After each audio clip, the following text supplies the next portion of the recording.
Hi friends, ఈరోజు మీకోసం ఒక డిఫరెంట్ హర్రర్ మూవీని ఎక్స్ప్లెయిన్ చేయబోతున్నాను. దానికంటే ముందు నాకు థ్రోట్ ఇన్ఫెక్షన్ ఉండటం వల్ల నా వాయిస్ కొంచెం చేంజ్గా ఉంటుంది. ఈ ఒక్క వీడియోకి అడ్జస్ట్ చేసుకోండి. మూవీ స్టార్టింగ్లో మనకి రిమోనా ఫామ్ హౌస్ చూపిస్తారు. అక్కడ ఆమె తన ఇద్దరు పిల్లలతో కలిసి జీవిస్తూ ఉంటుంది. ప్రస్తుతం రిమోనా ఒక వీడియో చూస్తూ ఉంటుంది. ఆ వీడియోని చూస్తే రిమోనా ఆమె భర్త ఈ ఫామ్ హౌస్ని ఎంత ఇష్టపడి కట్టుకున్నారో, అందులో ప్రతి వస్తువుని వాళ్ళే స్వయంగా ఎంత దగ్గరుండి చూసుకున్నారో మనకు తెలుస్తుంది. ఈ వీడియో చూస్తూ రిమోనా బాధపడుతుంది. ఎందుకంటే ఒక యాక్సిడెంట్లో ఆమె భర్త చనిపోతాడు. అదే యాక్సిడెంట్లో రిమోనా తన కాళ్లను కూడా కోల్పోతుంది. ఈ యాక్సిడెంట్ రిమోనాని మానసికంగా కూడా పూర్తిగా కుంగదీస్తుంది. ఎంతలా అంటే ఆమె తన ఇంటిని కానీ పిల్లల్ని కానీ సరిగ్గా పట్టించుకోలేని స్థితిలో ఉంటుంది. దీంతో వాళ్ళ ఇల్లు చాలా దారుణంగా తయారవుతుంది. ఇంటిలో చిన్న పెద్ద పనులన్నీ ఆమె కొడుకు టైలర్ చేస్తూ ఉంటాడు. అయినప్పటికీ రిమోనా వాళ్లతో చాలా కఠినంగా ప్రవర్తిస్తూ ఉంటుంది. రోజు ఉదయం లేవగానే రిమోనా నాకు బలాన్ని ఇవ్వు అని మాత్రమే కోరుకుంటుంది.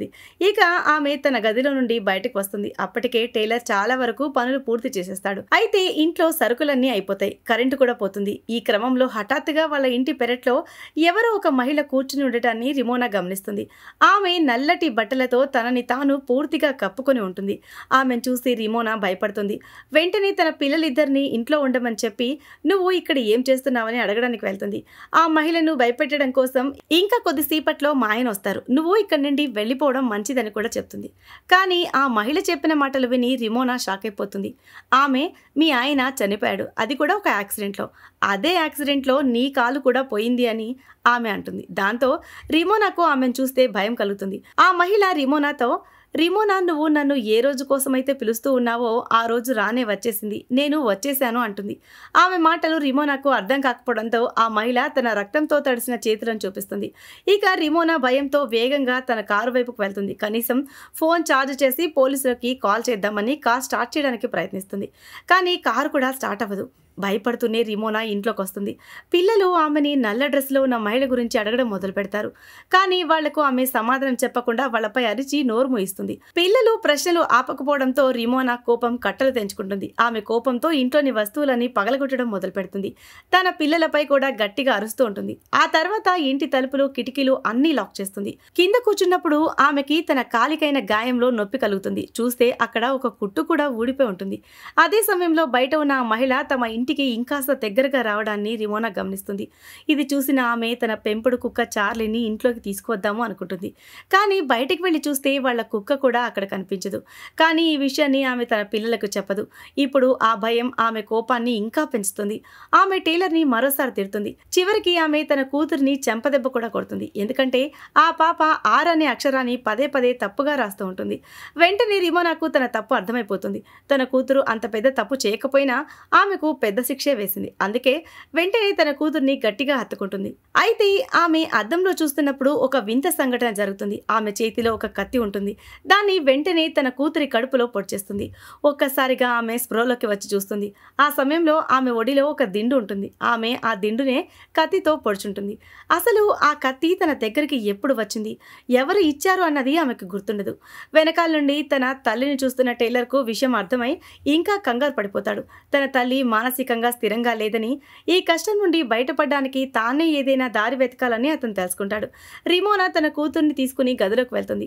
అదే అదునుగా చూసి టైలర్ ఎవరికీ తెలియకుండా ఇంట్లోంచి బయటకు వెళ్తాడు. పక్క ఫామ్ హౌస్ లో కారులోకి వెళ్లి సహాయం తీసుకొద్దామని అనుకుంటాడు. కానీ కార్ అప్పుడు కూడా స్టార్ట్ అవ్వదు.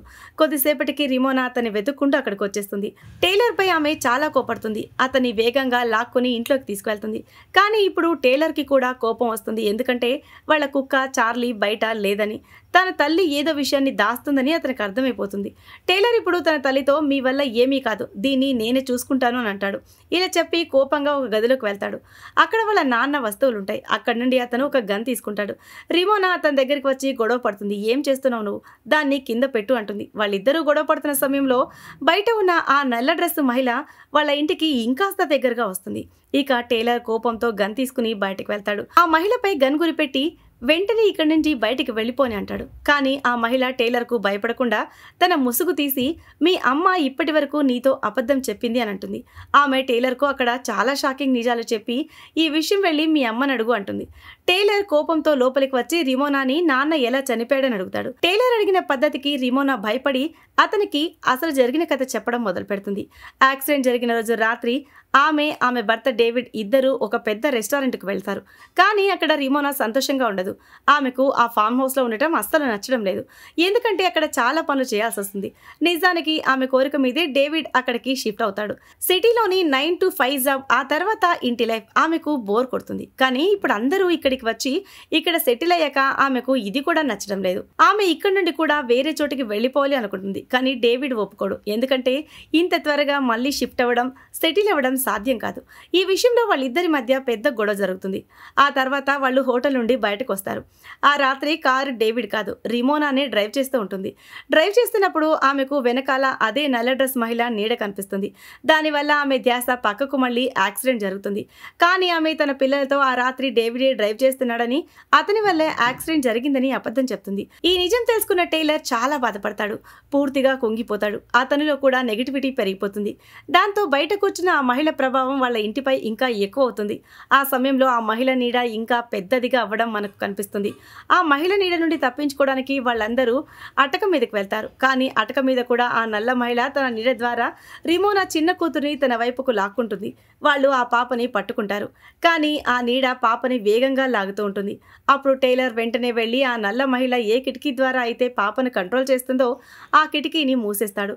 కిటికీ కవర్ చేయగానే అతని చెల్లి చేయిని ఆమె వదిలేస్తుంది. కానీ ఆ తర్వాత కూడా ఆ దుష్టశక్తి సైలెంట్గా ఉండదు. అది ఇంటి లైట్లను ఆన్ ఆఫ్ చేస్తూ ఇంట్లోని వస్తువులని కింద పడేస్తూ వాళ్ళని మరింత భయపెడుతుంది. ఆ తర్వాత రిమోనాను ఆవాహిస్తుంది. వాళ్ళిద్దరూ కలిసిపోయినట్టుగా మనకి ఒక సీన్ చూపిస్తారు. ఆ దుష్టశక్తి ఇప్పుడు రిమోనా కూతుర్ని హత్తుకుంటుంది. ఆ పాప కూడా మాయమైపోతుంది. టైలర్ తన కళ్ళతోనే ఇదంతా చూస్తూ కన్ఫ్యూజ్ అయిపోతాడు. అతను ఒక్కడే అక్కడ నిలబడి ఉంటాడు. అప్పుడే హఠాత్తుగా వెనక నుండి రిమోనా తన లైటర్ని తీసుకొస్తుంది. ఇప్పుడు రిమోనా, టైలర్ ఇద్దరూ కలిసి పాప కోసం వెతకడం మొదలు పెడతారు. వెతుకుతూ ఉండగా రిమోనా ఒక గదిలోకి వెళ్తుంది. ఆ గది ఆమెకు తన గతాన్ని చూపిస్తుంది. అందులో ఆమెకు డేవిడ్ కనిపిస్తాడు. డేవిడ్ చాలా సంతోషంగా ఉండి రిమోనాతో, చూడు నీకు ఇష్టమైన పూలు కూడా పెరట్లో పూసాయి అని అంటాడు. రిమోనా అతనికి దగ్గరగా వెళ్తుంది. వెంటనే సీన్ మారిపోతుంది. డేవిడ్ ఆమెని కొట్టడం మొదలు పెడతాడు. ఆ తర్వాత క్షణంలోనే రిమోనా తనను తాను నల్ల డ్రెస్సులో పెరట్లో కూర్చుని చూసుకుంటుంది. అచ్చం బయట ఉన్న దుష్టశక్తి లాగానే ఆ సమయంలో ఆమె ముందుకు రిమోనా యొక్క మరో రూపం వస్తుంది. ఇది సినిమా మొదట్లో రిమోనా మొదటిసారి ఆ నల్ల డ్రెస్ మహిళతో మాట్లాడడానికి వచ్చిన సీన్లా ఉంటుంది. ఇక్కడ ఈ సీన్లో నల్ల డ్రెస్లో కూర్చున్న రిమోనా తన ముఖంపై ఉన్న నల్లటి ముసుగుని తీసేస్తుంది. ఆమె ముందున్న మరో రిమోనా వింతగా, నువ్వు ఎదురు చూస్తున్న రోజు వచ్చేసింది అని అంటుంది. సీన్ ఇక్కడ నుండి కట్ అయ్యి రిమోనా మళ్ళీ అటక మీద ఉంటుంది. అక్కడ ఆమె ఇద్దరు పిల్లలు కూడా ఉంటారు. వాళ్ళు కిందకి దిగుతూ ఉండగా వాళ్ళ ముందుకి ఆ నల్ల డ్రెస్ మహిళ వస్తుంది. ఆమెను చూసి రిమోనా భయపడి ఆమెపై గన్ గురి పెడుతుంది. అప్పుడు ఆ మహిళ, నేను నా అంతటా నేను ఇక్కడికి రాలేదు, నువ్వే నన్ను పిలిచావు. ప్రతి ఉదయం నువ్వు లేచి నాకు బలాన్ని ఇవ్వు అని అడిగేదానివి. నువ్వే నీ జీవితం అంతం చేసుకోవడానికి బలాన్ని అడిగావు. అందుకే ఇప్పుడు నేను నీ దగ్గరకు వచ్చాను అని అంటుంది. ఇక్కడ రిమోనా ఆ మహిళతో ఒంటరిగా మిగిలిపోతుంది. ఆ మహిళ రిమోనాని తనని తాను చంపుకోమని రెచ్చగొడుతుంది. ఆమె గొంతు కింద గన్ పెట్టి కాల్చమని బలవంతం చేస్తుంది. ఆ తర్వాత సీన్లో రిమోనా అదే గది నుండి క్షేమంగా బయటకు రావడం కనిపిస్తుంది. పిల్లలు ఆ మహిళ ఎక్కడికి వెళ్ళిందని అడుగుతారు. దానికి రిమోనా, ఆమె ఇక్కడికి రాదు, నేను ఆమెను తరిమేశాను. ఒకవేళ ఆమె మళ్ళీ వచ్చినా ఆమెతో పోరాడేంత ధైర్యాన్ని నేను సంపాదించుకున్నానని చెప్తుంది. వాళ్ళు తిరిగి ఇంట్లోకి వెళ్ళబోతూ ఉండగా అదే సమయానికి వాళ్ళ ఇంట్లో కరెంట్ కూడా వచ్చేస్తుంది. తప్పిపోయిన వాళ్ళ కుక్క కూడా తిరిగి వచ్చేస్తుంది. ఇంట్లోకి వెళ్ళాక మనకి ఒక పెయింటింగ్ చూపిస్తారు.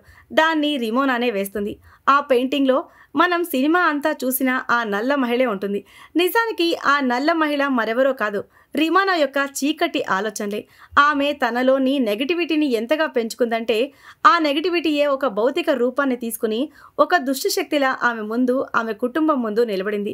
చివరగా రిమోనా ఆ గది నుండి బయటకు వచ్చినప్పుడు నిజానికి ఆమె తన తప్పుడు ఆలోచనల నుండి, తన నెగటివిటీ నుండి బయటపడింది. అందుకే ఆ దుష్టశక్తి కూడా మాయమైపోయి ఈ కుటుంబం కూడా సెటిల్ అయిపోతుంది. ఈ సీన్తోనే ఈ మూవీ ఎండ్ అవుతుంది. సో ఇది ఫ్రెండ్స్ ఇవాల్టి స్టోరీ.